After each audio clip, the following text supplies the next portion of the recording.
ನಿನ್ನೆ ಕ್ಲಾಸಲ್ಲಿ pre historic times ನೋಡಿದ್ವಿ ನಾವು.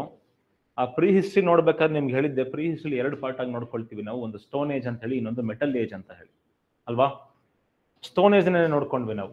ಸ್ಟೋನ್ ಏಜ್ ನಲ್ಲಿ 3 ಸ್ಟೋನ್ ಏಜ್ ನೋಡ್ಕೊಂಡ್ವಿ. ಯಾವ್ಯಾವ್ದು ನೋಡಿದ್ವಿ ನಾವು ಸ್ಟೋನ್ ಏಜ್ ಅಲ್ಲಿ? ಓಕೆ, ಈ 3 ಸ್ಟೋನ್ ಏಜ್ ನೋಡ್ಕೊಂಡ್ವಿ. ಪೆಲಿಯೋಲಿಥಿಕ್ ಮತ್ತೆ ಮೆಸೋಲಿಥಿಕ್ ಆಮೇಲೆ ನಿಯೋಲಿಥಿಕ್ 3 ಏಜ್ ನೋಡ್ಕೊಂಡ್ವಿ ನಾವು. ಆ 3 ಏಜ್ ನಲ್ಲಿ ಯಾವ ತರ ಪೇಂಟಿಂಗ್ಸ್ ಇತ್ತು, ಯಾವ ತರ ಆರ್ಟ್ ಇತ್ತು ಅನ್ನೋದನ್ನು ಕೂಡ ನಾವು ನೋಡ್ಕೊಂಡ್ವಿ ಅಲ್ವಾ. ಸೊ ಇವತ್ತಿನ ಕ್ಲಾಸ್ ಅಲ್ಲಿ ಈಗ ಸ್ಟೋನ್ ಏಜ್ ಮಾಡಿದ್ರಿ, ವಾಟ್ ಅಬೌಟ್ ಮೆಟಲ್ ಏಜ್ ಅಂತ ಕೇಳಿದ್ರೆ, ಮೆಟಲ್ ಏಜ್ ನ ನಾವು ಇಂಡಸ್ ವ್ಯಾಲಿ ಸಿವಿಲೈಸೇಷನ್ ಅಂತ ನೋಡ್ತೀವಿ, ಆಮೇಲೆ ವೇದಿಕ್ ಏಜ್ ಅಂತ ನೋಡ್ತೀವಿ. ಏನಕ್ಕೆ ಅಂತ ಹೇಳಿದ್ರೆ, ಇಂಡಸ್ ವ್ಯಾಲಿ ಸಿವಿಲೈಸೇಷನ್ ಅಲ್ಲಿ ದೇವರ್ ಪ್ರಿಡಾಮಿನೆಂಟ್ಲಿ ಯೂಸಿಂಗ್ ಕಾಪರ್ ಟೂಲ್ಸ್. ಅದಕ್ಕೆ ನಾವು ಅದನ್ನ ಬ್ರಾನ್ಸ್ ಏಜ್ ಅಂತ ಕರಿತೀವಿ, ಅಥವಾ ಕಾಪರ್ ಏಜ್ ಅಂತ ಕರಿತೀವಿ, ಇಲ್ಲ ಅಂತಂದ್ರೆ ಚಾಲ್ಕೋಲಿಥಿಕ್ ಏಜ್ ಅಂತಾನು ಕೂಡ ಕರಿತೀವಿ. ಸೊ ಇದಕ್ಕೆ ಮೆಟಲ್ ಏಜ್ ನಲ್ಲಿ ಫಸ್ಟ್ ನೋಡೋದು ನಾವು ಕಾಪರ್ ಏಜ್ ನ, ಅವ್ರ ಬ್ರಾನ್ಸ್ ಏಜ್ ನ, ಅವ್ರ ಚಾಲ್ಕೋಲಿಥಿಕ್ ಏಜ್ ನ. ಸೊ ನಾನು ಹೇಳಿದೆ ನಿಮಗೆ, ನಾವು ಪ್ರೀ ಹಿಸ್ಟ್ರಿ ಓದಬೇಕಾದ್ರೆ ಪ್ರೀ ಹಿಸ್ಟ್ರಿಯಲ್ಲಿ ಬಹಳ ಇಂಪಾರ್ಟೆಂಟ್ ಆಗೋದು ಟೂಲ್ಸ್ ನ ಬಗ್ಗೆ ಓದ್ತೀವಿ ನಾವು ಅಲ್ವಾ. ಟೂಲ್ಸ್ ನ ಬೇಸಿಸ್ ನ ಮೇಲ್ಗಡೆಗೆ ನಾವು ಪ್ರೀ ಹಿಸ್ಟ್ರಿಯಲ್ಲಿ ಸ್ಟೋನ್ ಏಜ್ ಮತ್ತೆ ಮೆಟಲ್ ಏಜ್ ಅಂತ ಕ್ಲಾಸಿಫೈ ಮಾಡ್ಕೊಳ್ತೀವಿ. ಇಲ್ಲಿ ಇಂಡಸ್ ವ್ಯಾಲಿ ಸಿವಿಲೈಸೇಷನ್ ಅಲ್ಲಿ we were predominantly using copper tools. ಅದಕ್ಕೋಸ್ಕರ ನಾವು ಇದನ್ನ ಬ್ರಾನ್ಸ್ ಏಜ್ ಅಂತಾನು ಕೂಡ ಕರ್ಕೋಬಹುದು, ಅಥವಾ ಇಂಡಿಯಾಸ್ ಬ್ರಾನ್ಸ್ ಏಜ್ ಅಂತಾನು ಕೂಡ ಕರ್ಕೋಬಹುದು ನಾವು. ಇದು ಬಿಟ್ಟು ಇಂಡಸ್ ವ್ಯಾಲಿ ಸಿವಿಲೈಸೇಷನ್ ಜೊತೆ ಅಸೋಸಿಯೇಟ್ ಆಗಿಲ್ಲದೆ ಇರುವಂತಹ ಬ್ರಾನ್ಸ್ ಏಜ್ಗಳು ಅಥವಾ ಚಾಲ್ಕೋಲಿಥಿಕ್ ಏಜ್ ಕೂಡ ಇಂಡಿಯಾದಲ್ಲಿ ಇತ್ತು. ಆದ್ರೆ ನೆಗ್ಲಿಜಿಬಲ್ ಅಂತ ಹೇಳ್ಬೋದು ನಾವು. ಎಲ್ಲೋ ಒಂದಷ್ಟು ಸೆಟಲ್ಮೆಂಟ್ ಗಳನ್ನ ಬಿಟ್ರೆ ಜಾಸ್ತಿ ಸೆಟಲ್ಮೆಂಟ್ಸ್ ನೋಡೋದಿಲ್ಲ ಅಂತ. ಎಕ್ಸಾಮ್ ಪಾಯಿಂಟ್ ಆಫ್ ವ್ಯೂ ನಲ್ಲಿ ಅಷ್ಟು ಇಂಪಾರ್ಟೆಂಟ್ ಕೂಡ ಆಗೋದಿಲ್ಲ ಇಂಡಸ್ ವ್ಯಾಲಿ ಸಿವಿಲೈಸೇಷನ್ ಬಿಟ್ಟು ಅದರ್ ಚಾಲ್ಕೋಲಿಥಿಕ್ ಏಜ್. ಸೊ ಹಾಗಾಗಿ ನಾವು ಇಂಡಸ್ ವ್ಯಾಲಿ ಸಿವಿಲೈಸೇಷನ್ ಬಗ್ಗೆ ನೋಡ್ಕೊಳ್ಳೋದು ಇಂಪಾರ್ಟೆಂಟ್ ಆಗುತ್ತೆ. ಇಂಡಸ್ ವ್ಯಾಲಿ ಸಿವಿಲೈಸೇಷನ್ ನೋಡ್ಕೊಳ್ಳೋದಕ್ಕಿಂತ ಮುಂಚೆ ಇಂಡಸ್ ವ್ಯಾಲಿ ಸಿವಿಲೈಸೇಷನ್ ಅಲ್ಲಿ ಬಂದಿರುವಂತಹ ಒಂದಷ್ಟು ಪ್ರೀವಿಯಸ್ ಇಯರ್ ಕ್ವಶನ್ಸ್ ನೋಡ್ಕೊಳ್ಳೋಣ. ನೋಡಿ, ಫಸ್ಟ್ ಕ್ವಶನ್ ನೋಡಿ, ಆನ್ಸರ್ ಮಾಡೋದಕ್ಕಾಗುತ್ತಾ? 2 ಓನ್ಲಿನಾ? ಫಸ್ಟ್ ಸ್ಟೇಟ್ಮೆಂಟ್ ಕರೆಕ್ಟಾ? ಇನ್ಕರೆಕ್ಟಾ? ಕರೆಕ್ಟಾ ಇನ್ಕರೆಕ್ಟಾ? Second statement? Third statement? Incorrect. They employed horse drawn chariots in warfare ಅಂತ ಕೇಳಿದ್ದಾರೆ. ಸೊ ಮೂರು ಸ್ಟೇಟ್ಮೆಂಟ್ ಅಲ್ಲಿ ಫಸ್ಟ್ ಸ್ಟೇಟ್ಮೆಂಟ್ ಮತ್ತೆ ಸೆಕೆಂಡ್ ಸ್ಟೇಟ್ಮೆಂಟ್ ಇನ್ಕರೆಕ್ಟ್ ಆಗಿದೆ, ಸೆಕೆಂಡ್ ಸ್ಟೇಟ್ಮೆಂಟ್ ಕರೆಕ್ಟ್ ಆಗಿದೆ. ಸೆಕೆಂಡ್ ಕ್ವಶನ್ ನೋಡಿ,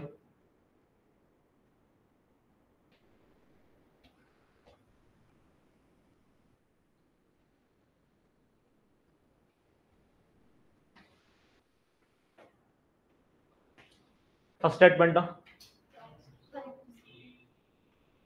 ಕರೆಕ್ಟಾ? ಎಷ್ಟು ಜನ ಓದ್ಕೊಂಬಂದ್ರಿ ಇಂಡಸ್ ವ್ಯಾಲಿ ಸಿವಿಲೈಸೇಷನ್? ಇಬ್ರನ್ನ? 3 ಜನ? ನಾನು ಹೇಳಿದ್ದೆ ನಿಮ್ಗೆ ಎಂದನೇ ಕ್ಲಾಸ್ನಲ್ಲೇ, ನೀವು ಹಿಸ್ಟ್ರಿ ಕ್ಲಾಸ್ ಮುಗಿತಾನೆ ಹಿಸ್ಟ್ರಿನ ಓದ್ಬಿಟ್ಟು ಕಂಪ್ಲೀಟ್ ಕೂಡ ಮಾಡ್ಬೋದು ಅಲ್ವಾ, ಪ್ರೊವೈಡೆಡ್ ಪ್ರೀ ಕ್ಲಾಸ್ ಮತ್ತೆ ಪೋಸ್ಟ್ ಕ್ಲಾಸ್ ಪ್ರಿಪರೇಷನ್ ಇದ್ರೆ ಮಾತ್ರ. ಫಸ್ಟ್ ಸ್ಟೇಟ್ಮೆಂಟ್ ಕರೆಕ್ಟ್ ಆಗಿದೆ. ಏನಕ್ಕೆ ಅಂತ ಹೇಳಿದ್ರೆ, ಇಂಡಸ್ ವ್ಯಾಲಿ ಸಿವಿಲೈಸೇಷನ್ ಅಲ್ಲಿ ಅಂದ್ರೆ ಲಾಸ್ಟ್ ಕ್ವಶನ್ ನೋಡಿದ್ರಿ ನೀವು, ಲಾಸ್ಟ್ ಕ್ವಶನ್ ಅಲ್ಲಿ ಫಸ್ಟ್ ಸ್ಟೇಟ್ಮೆಂಟ್ ಇನ್ಕರೆಕ್ಟ್ ಆಗಿದೆ. They possessed great palaces and temples ಅಂತ ಅನ್ನೋ ಒಂದು ಸ್ಟೇಟ್ಮೆಂಟ್ ಕೊಟ್ಟಿದ್ದಾರೆ, ಇನ್ಕರೆಕ್ಟ್ ಸ್ಟೇಟ್ಮೆಂಟ್ ಅದು. ಸೊ ಇದು ಸ್ಟೇಟ್ಮೆಂಟ್ ಇನ್ಕರೆಕ್ಟ್ ಆಗಿದ್ದಾಗ ಈ ಸ್ಟೇಟ್ಮೆಂಟ್ ಕರೆಕ್ಟ್ ಆಗೋದಕ್ಕೆ ಹೇಗೆ ಸಾಧ್ಯ? ಇನ್ಕರೆಕ್ಟ್ ಆಗೋದಕ್ಕೆ ಹೇಗೆ ಸಾಧ್ಯ ಅಲ್ವಾ? ಇಂಡಸ್ ವ್ಯಾಲಿ ಸಿವಿಲೈಸೇಷನ್ ಅಲ್ಲಿ ರಿಲಿಜನ್ ನ ಮೇಲ್ಗಡೆಗೆ ಅಷ್ಟೊಂದು ಇಂಪಾರ್ಟೆನ್ಸ್ ಇರ್ಲಿಲ್ಲ. ಸೊ ಇದು ಕರೆಕ್ಟ್ ಆಗಿದೆ ಅಂತ ಹೇಳ್ಬೋದು ನಾವು. ಸೆಕೆಂಡ್ ಸ್ಟೇಟ್ಮೆಂಟ್ ಕರೆಕ್ಟಾ? ಸೆಕೆಂಡ್ ಸ್ಟೇಟ್ಮೆಂಟ್ ಕರೆಕ್ಟ್ ಆಗಿದೆ. ಸೊ ಆನ್ಸರ್ ಯಾವುದು? C.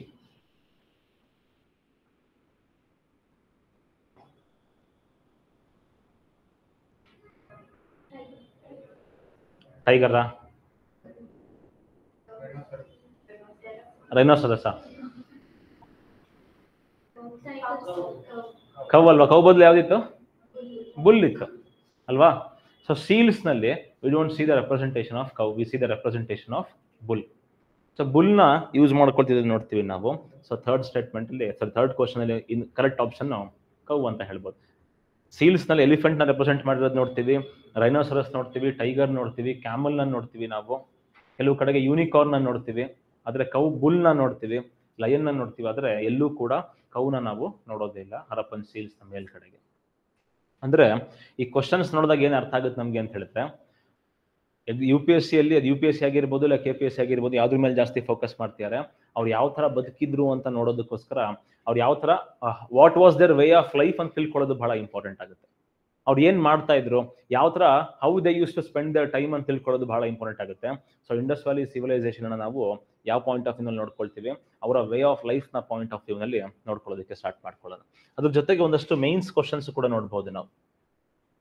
To what extent has the urban planning and culture of Indus Valley civilization provided inputs to the present day urbanization? ಅಂದ್ರೆ ಅಲ್ಲಿಂದ ಏನೇನು ಕಲಿಬಹುದು ನಾವು. Indus valley civilization town planning ನೋಡ್ತೀವಿ, ಆ Indus valley civilization town planning ಇಂದ present what we can learn ಅಂತ ಈ ಕ್ವಶನ್ ಕೇಳ್ತಿರೋದನ್ನ ನಾವು ನೋಡ್ತೀವಿ. ಅದೇ ತರದಲ್ಲಿ ancient civilization in Indian subcontinent differed from those of Egypt, Mesopotamia, Greece, in that its culture and traditions have preserved without breakdown to the present day ಅಂತ ಕೇಳ್ತಾ ಇದ್ದಾರೆ. ಅಂದ್ರೆ ಈಜಿಪ್ಟಿಯನ್ ಸಿವಿಲೈಸೇಷನ್ ಆಗಿರ್ಬೋದು, ಮೆಸೊಪೊಟೋಮಿಯನ್ ಸಿವಿಲೈಸೇಷನ್ ಆಗಿರ್ಬೋದು, ಇಲ್ಲ ಸುಮೇರಿಯನ್ ಸಿವಿಲೈಸೇಷನ್ ಆಗಿರ್ಬೋದು, ಇದೆಲ್ಲಾನು ಕೂಡ ಮರ್ತೋಗ್ಬಿಟ್ಟಿದೆ, ಇದೆಲ್ಲಾನು ಕೂಡ ಕಳೆದೋಗ್ಬಿಟ್ಟಿದೆ, ಇದೆಲ್ಲಾನು ಕೂಡ ಎಕ್ಸ್ಟಿಂಕ್ಟ್ ಆಗಿರೋದನ್ನ ನೋಡ್ತೀವಿ ನಾವು ಸಿವಿಲೈಸೇಷನ್ಸ್. ಆದ್ರೆ ಇಂಡಸ್ ವ್ಯಾಲಿ ಸಿವಿಲೈಸೇಷನ್ ಮಾತ್ರ ಇವತ್ತೂ ಕೂಡ ಹಾಗೆ ಕಂಟಿನ್ಯೂ ಆಗ್ತಾ ಬರ್ತಿರೋದನ್ನ ನಾವು ನೋಡ್ಬೋದು ಅಲ್ವಾ. ಹೌದು ಅಲ್ವಾ? ನಿಮ್ಗೆ ಫಸ್ಟ್ ಕ್ಲಾಸ್ ಅಲ್ಲಿ ಹೇಳಿದ್ದೆ ನಾನು ನಿಮ್ಗೆ, ಇಂಡಸ್ ವ್ಯಾಲಿ ಸಿವಿಲೈಸೇಷನ್ ಬಂದ್ರೆ ಅಥವಾ ಇಂಡಿಯನ್ ಸಿವಿಲೈಸೇಷನ್ ಅಂತ ಬಂದ್ರೆ ಓಲ್ಡೆಸ್ಟ್ ಕಂಟಿನ್ಯೂಯಿಂಗ್ ಸಿವಿಲೈಸೇಷನ್ ಅಂತ ಹೇಳ್ಬೋದು ನಾವು ಇಂಡಿಯನ್ ಸಿವಿಲೈಸೇಷನ್. ಏನಕ್ಕೆ? We have some traits of Indus valley civilisation. ಅದಕ್ಕೋಸ್ಕರ ಅಂದ್ರೆ ಇಲ್ಲೂ ಕೂಡ ಏನ್ ಅಬ್ಸರ್ವ್ ಮಾಡ್ಬೋದು ನಾವು ಅಂತ ಹೇಳಿದ್ರೆ, ಇಲ್ಲೂ ಏನ್ ಅಬ್ಸರ್ವ್ ಮಾಡ್ತೀವಿ ನಾವು, ಇಂಡಸ್ ವ್ಯಾಲಿ ಸಿವಿಲೈಸೇಷನ್ ಇಂಪಾರ್ಟೆನ್ಸ್ ಏನು ಅಂತ ತಿಳ್ಕೊಳ್ಳೋದು ಬಹಳ ಇಂಪಾರ್ಟೆಂಟ್ ಆಗುತ್ತೆ ಮೇನ್ಸ್ ನ ಪಾಯಿಂಟ್ ಆಫ್ ವ್ಯೂ ನಲ್ಲಿ. ಸೊ ಅದೇ ಒಂದು ಸ್ಟ್ರಕ್ಚರ್ ನ ಕೆಳಗಡೆಗೆ ನಾವು ಈ ಟಾಪಿಕ್ ನ ಕವರ್ ಮಾಡ್ಕೊಳ್ತಾ ಹೋಗೋಣ. ನಾವು ಇಂಡಸ್ ವ್ಯಾಲಿ ಸಿವಿಲೈಸೇಷನ್ ನೋಡೋದು ಈ ಒಂದು ಜಾಗದಲ್ಲಿ,